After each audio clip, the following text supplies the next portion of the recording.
Shankar IAS அகாடமியில் வர்றது புதுசு கிடையாது. ஏற்கனவே 2023 ஒரு நிகழ்ச்சியை நான் கலந்துருக்கிறேன். இந்திய குடிமை பணிகள் தினம் என்று நினைக்கின்றேன். அந்த நிகழ்வில் கலந்து கொண்ட ஞாபகம். இப்போ 2025 நான் திருப்பி வந்திருக்கேன். மானசரோவர் அப்படிங்கிற இந்த ஒரு பிளாக் நம்ம காம்பேர் மேடம் சொல்லும்போது கூட நன்னீர் ஓகே ஃபேக்கல்ட்டியாகவும் இன்றைக்கி அழகாக இன்றைக்கி காம்பேரிங் பண்ணிகிட்டு இருக்கிற மேடம். மானசரோவர் நன்னீர் அப்படின்னு கூட நீங்கள் சொன்னீங்க. அதோடைய அர்த்தம் நீரின்றி அமையாத உலகு என்று சொல்வார்கள். நன்னீரின்றி அமையாது நல் உலகு என்பது போன்ற இந்த இடத்திலிருந்து உருவாக்கக்கூடியவர்கள் ஒரு நல்ல உலகத்தை நீங்கள் உருவாக்குகின்ற பணியில் உங்களை முழுமையாக ஈடுபடுத்திக் கொள்ள வேண்டும். என்னை பொறுத்த வரைக்கும் இது ஒரு அகாடமியாக பார்க்குறது, இது ஒரு பட்டறையாக நான் பார்க்குறேன். பட்டறையில் இன்னொரு பிளாக் நான் திறந்திருக்கேன். ஏன் பட்டறை என்று நான் சொல்லுகிறேன் என்று சொன்னால், ஐஏஎஸ் அப்படிங்கிறதே பார்த்தீங்கன்னா IAS is the steel armour of the people அப்படிம்பாங்க. நீங்கள் தான் கேடயங்களே. நீங்கள் உங்களை பார்க்கும்போது எனக்கான ஒரு மிகப்பெரிய பெருமையாக நான் பார்க்குறது என்னன்னா, ஒரு கல்வித்துறை அமைச்சராக கல்வியால் உங்களுக்கு அதிகாரம் கிடைக்குது. எங்களுக்கு மக்கள் எங்களை தேர்ந்தெடுத்தால் மக்களால் அளிக்கப்படுகின்ற அதிகாரம், அதன் மூலமாக நாங்கள் மக்கள் சேவை ஆற்றுவோம். ஆனால் ஒரு கல்வியால் கிடைக்கக்கூடிய அதிகாரத்தின் மூலமாக மக்கள் சேவை ஆற்றக்கூடியவர்கள் நீங்கள். நாங்கள் மாறிக்கிட்டே இருப்போம். மக்கள் என்பது நம்பிக்கை வைத்தால் நாங்கள் இந்த பொறுப்பு, அமைச்சருங்கிற பொறுப்பு, இங்கே சட்டமன்ற உறுப்பினர்கிற பொறுப்பு, இங்கே கவுன்சிலருங்கிற பொறுப்புலாம் மக்கள் எங்கள் மீது வைக்கிற நம்பிக்கை.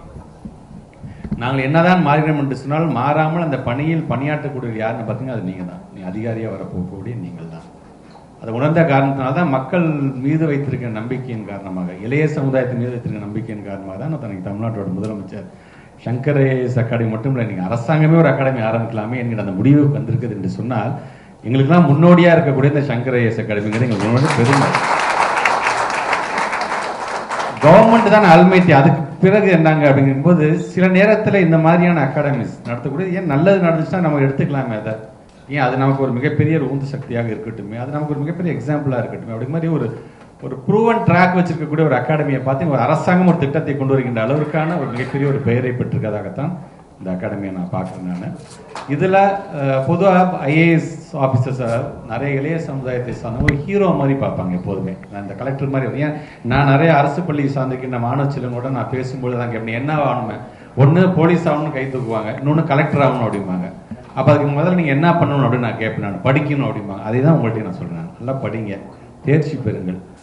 நாட்டு மக்களுக்காக மற்றவங்களுக்கு நம்ம சேவையாற்றுற மாதிரியான விஷயங்கள் வந்து எதுலையுமே அந்த ஒரு சாட்டிஸ்ஃபேக்ஷன் கொடுக்காது. அப்படிப்பட்ட ஒரு பணியில் நீங்கள் முழுமையாக ஈடுபடுத்திக் கொள்ள போகிறீங்க. எனக்கு ரொம்ப பெருமையாக இருக்குது. அதுவும் தமிழ்நாட்டு முதலமைச்சருடைய மிகப்பெரிய அவரோட கனவு திட்டம் நான் முதல்வர் திட்டத்தை பற்றி நம்ம பேசுகிறோம். நம்ம இன்னைக்கு யூபிஎஸ்சிலேருந்து ப்ரிலிம்ஸில் அதிகப்படியாக பேர் நீங்கள் தேர்ச்சி பெறாங்க அப்படின்னு பார்த்தா அது தமிழ்நாட்டில்ங்கிறது நமக்கான பெருமை. வெரி ஃபர்ஸ்ட் டைம் ஒரு 9 வருஷத்துக்கு அப்புறமேட்டு இன்னைக்கு ஒரு 700க்கும் மேற்பட்டவர்கள் ப்ரிலிம்ஸ் கிளியர் பண்ணியிருக்காங்க அப்படின்னு மிகப்பெரிய ஒரு பெயரை நம்ம தமிழ்நாடு பெற்றிருக்குது. அதனால தான் தமிழ்நாட்டு முதலமைச்சர் வந்து கிட்டத்தட்ட ஒரு மாதத்துக்கு 7,500 ரூபாய், ஒரு 1000 பேரை செலக்ட் பண்ணி 7,500 ரூபாய் இன்னைக்கு திட்டம் வழங்குறாங்க. அதில் ஒரு 315 பேர் இன்னைக்கு ப்ரிலிம்ஸ் அதில் வந்து பாஸ் பண்ணியிருக்காங்க அப்படிங்கிறது தான் அது மிகப்பெரிய ஒரு வெற்றியாக நான் பார்க்குறேன் திட்டத்தில். இது மட்டும் இல்லை, பல போட்டித் தேர்வுகளுக்கு இன்னைக்கு பிள்ளைங்க வந்து தேர்வாகிறார்கள் என்று சொன்னால் அது முக்கிய காரணமாக இருக்கக்கூடியது இந்த நான் முதல்வர் திட்டம். ஸோ ஐஏஎஸ் ஆஃபீஸர் ரொம்ப சொல்கிறேன், the most privilege being IAS officer is authority to help others அப்படின்னு சொல்லுவாங்க. இந்த பவர் அந்த அத்தாரிட்டி ஹெல்ப் தான். அந்த மாதிரி அதிகாரம் கையில் வந்துருச்சு அப்படின்னா அதை செஞ்சு எல்லாத்துக்கும் நல்லது செய்யுங்க. உங்களால் முடிஞ்சதை செய்யுங்க. இன்றைக்கி ஒரு பள்ளிக்கல்வித்துறை அமைச்சராக என்னால் முடிஞ்சதை நான் செய்கிறேன்னு காரணம் வந்து ஒன்று தான். ஒட்டுமொத்தமாக தமிழ்நாடு முழுவதும் உலகம் முழுவதும் இருக்கின்ற ஒரு 8 கோடி தமிழர்கள் ஒரே ஒருத்தன் தான் பள்ளிக்கல்வித்துறை அமைச்சராக இருக்க முடியும். அப்படி இருக்கும்பொழுது அந்த பொறுப்பை உணர்ந்து தன்னால் முடிஞ்சதை அதை செஞ்சிடணும் அப்படின்னு ஆசைப்படக்கூடிய ஒரு இளைஞனாகத்தான் நான் பார்க்குறேன். நீங்கள் நிறையா பேஷனோட வந்திருப்பீங்க, பல விதமான ஃபேமிலி பேக்ரவுண்ட்லேருந்து வந்திருப்பீங்க. நீங்கள் எவ்வளோலாம் கஷ்டப்பட்டு வந்திருப்பீங்க, உங்கள் பெற்றவங்க எவ்வளோ கஷ்டப்பட்டுருப்பாங்க, உங்களுக்கு பாடம் சொல்லி தர டீச்சர்ஸ், நீங்கள் படித்த ஸ்கூல் எப்படி இருந்திருக்கும். ஸோ இதெல்லாம் கடந்து இன்றைக்கி ஒரு இடத்துக்கு வந்துட்டீங்க. வரும்பொழுது இந்த இடத்துல இருந்தால் உங்களுடைய ஃபியூச்சர் ஆரம்பிக்க போகுது. இவ்வளோ தூரம் உழைச்சி இந்த இடத்துக்கு வந்துட்டீங்கன்னா அடுத்தது உங்களுடைய சேவை ஒட்டுமொத்த நாடே எதிர்பார்த்து கொண்டிருக்கின்றது. அப்படிங்கும்பொழுது ஏன் என்னால் முடியாதா அப்படிங்கிற அளவுக்கு இந்த ட்ரைனிங் செஷன் நீங்கள் முழுமையாக உங்களை நீங்கள் பயன்படுத்தி கொள்ள வேண்டும். நிறைய ப்ராடக்ட்ஸை கொடுத்த இடம் இந்த இடம். அதனால் இந்த இடத்துக்கான ஒரு நல்ல பெயரை நீங்கள் தக்க வைத்துக் கொள்ள வேண்டும் என்று சொன்னால் இந்த இடத்துக்கான அந்த பெருமையை தேடி தருகின்ற அளவுக்கான ரிசல்ட்டையும் வழங்க வேண்டும் என்று சொன்னால் அது உங்கள் கையில் தான் இருக்கின்றது. என்னதான் நம்மளுடைய ஃபேக்கல்டிஸ் உங்களுக்கு பாடம் நடத்துகிறாங்கன்னு சொன்னால் அது மனசார உள்ளார நீங்கள் அதை புரிந்து கொண்டு அதை உள்வாங்கி கொண்டு ஒரு நல்ல ரிசல்ட்டை கொடுங்க. யார் கண்டா நாளைக்கு அடுத்தடுத்த கட்டத்துக்கு நாங்கள் போய் எங்கள் கீழே கூட நீங்கள் பணியாற்றக்கூடிய அளவுக்கான ஒரு ஐஏஎஸ் ஆஃபீஸராக வரீங்க. நாங்கள் எந்த டிபார்ட்மெண்ட்டோ அந்த டிபார்ட்மெண்ட்டு கூட நீங்கள் ஒரு பிரின்சிபல் செக்ரட்டரி லெவலில் வருவீங்க, சீஃப் செக்ரட்டரி லெவலில் கண்டிப்பாக வருவீங்க.